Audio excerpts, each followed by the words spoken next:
way, the opening of our new library here today sees us coming in a full circle, because this room was originally the library, as John and older, former members of staff. That's very cheeky, Well, it has. When this wing of the school was originally constructed in 1978, I think, this was the school library. But due to pressures of space and demands of the curriculum, it went through various incarnations as a laboratory, science laboratory, and a technology room. And now we have had the opportunity to restore it to its former grandeur, and hopefully even better than that as a new library. But despite that, in that relatively confined space, magical things happened, as they do in a good library.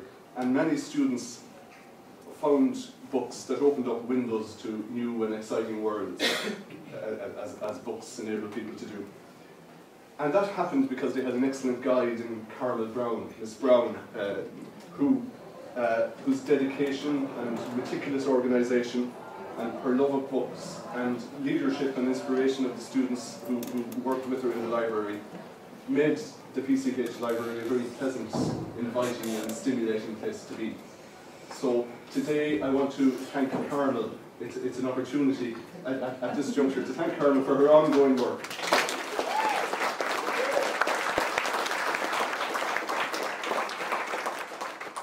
Once again, particular thanks must go to John Boner, former principal and chairperson of our board, who last year, a little bit later in the year than this, around presentation day, put out a call for members to join together on a committee to plan this. And I think things have come to fruition today.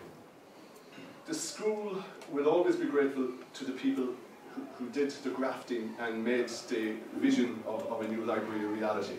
And huge credit has to go to Mark Hand, a craftsman, wonderful craftsman, and his wife, the artist Sadie Kramer, here, who designed this library from scratch. They walked in here, and after the science, the science benches, the version benches had been removed and all of that, they looked at a shell, and they planned this and designed it from scratch.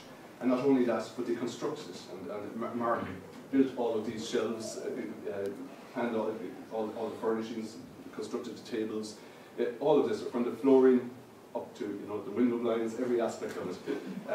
So we're very, very grateful to Mark and Sadie for their input. Input is to buy the word, for creating this library and making it what it is. We're very fortunate to have got the services of Emmanuel Miller as an intern librarian here. She's done fabulous work in setting this library up with Carmel and in developing it since she arrived here at the start of September. I think the best thing I could do is shut up and sit down and turn it all over to Siobhan.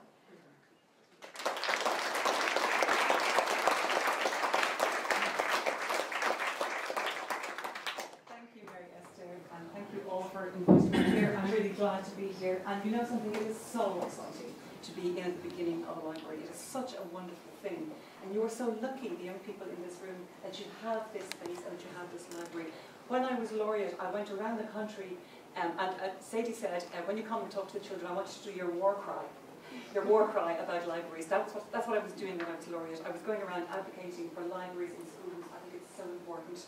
I am so disappointed in the way libraries are underfunded, funding is taken away from libraries. There's hardly any money for libraries in schools. The money for public libraries has been squeezed. And it's great to see people donating and people coming together and a community effort being made, but that's not a substitute for proper funding for libraries. And I feel really passionate about that. Not every school has donors and has people who have the interest and who have the resources to do it. So it's lovely to see it, and I congratulate all on taking part in that and contributing to the library. But I also have to say that I think it's a very poor reflection on our country that libraries are so underfunded and so really disregarded in our education system. The thing about schools when you're at school, even if you quite like school, even if you're quite good at school, even if you're quite academic, the thing about schools are, and no matter how pleasant they are and how nice your teachers are and how much you enjoy your subjects, school is a site of obligation. You have to go to school. Your parents say you have to go to school.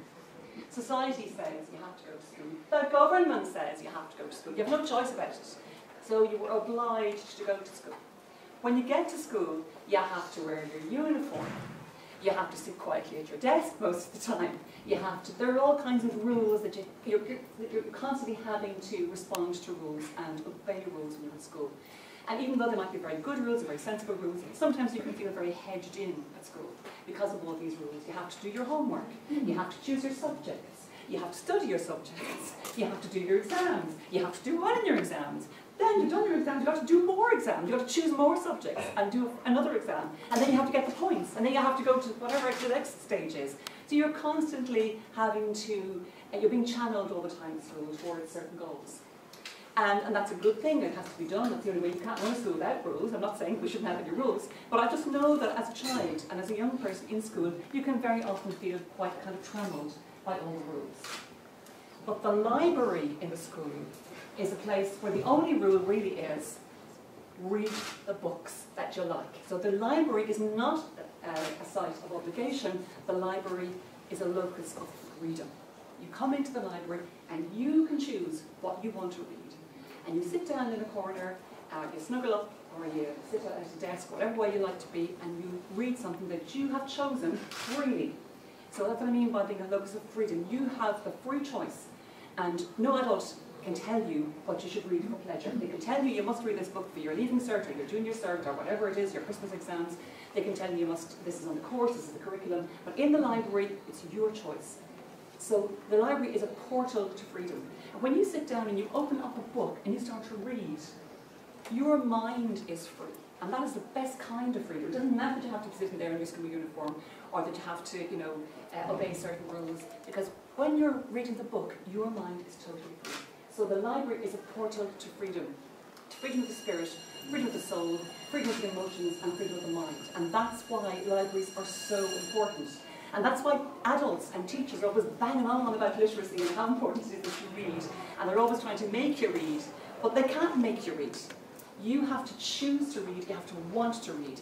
And when you make that choice, and when you step into the library, you open the book, you will be astonished at how much you can enjoy it.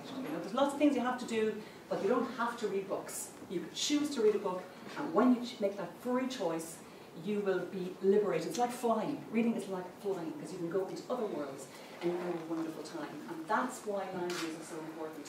I think they're more important than classrooms, actually. I think the most important room in any school is the library. I'm sure the science laboratory is also very important, but and I'm sure the classrooms can have a role. And the gym, as for the gym, and the sports field. Yeah, I know these things are all important, but in my book, as far as I'm concerned, the library really is the important place, and that's why, because it is the locus of freedom. So don't forget that. Now, do I have to declare the library open? Do I? The ribbon here is... I'm going to freely cut this ribbon. Okay. So I'm going to liberate these bookshelves now from their bondage. Are you all set?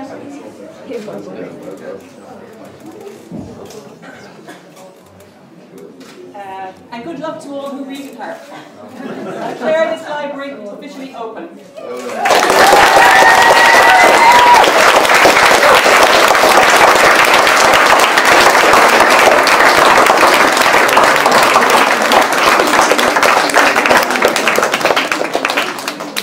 Thank you very much, Siobhan, for he's talking about his older brother, Sam. I wish it was our Sammy. Our Sammy's nearly 10. He's got 2 worms and a catapult, and he's built an underground den. But I'm not allowed to go in there. I have to stay near the gate, because my mum says I'm only 7. But I'm not. I'm nearly 8. I sometimes ate our Sammy. He robbed me toy car, Now the wheels are missing, the top's broke off, and the bleeding thing won't go. And he said when he took it, it was just like that. But it wasn't. It went dead straight. But you can't say nothing when you're 7. And you're not. You're nearly 8. I wish it was our Sammy. You want to see him spit. String it eye from 20 yards. And every time I hit, he's allowed to play with matches. And he goes to bed dead late. And I have to go at 7, even though I'm nearly 8. And you know our Sammy? He draws newsy women without arms or legs or even heads in the baths when he goes swimming. But I'm not allowed to go to the baths. My mum says I have to wait because I might get drowned because I'm only 7. But I'm not. I'm nearly 8. You know our Sammy? You know what he sometimes does? He reads in the letterbox in the house next door to us. I tried to do it one night, but I had to stand on a crate because I couldn't reach the letterbox. Well, I will by the time I make it.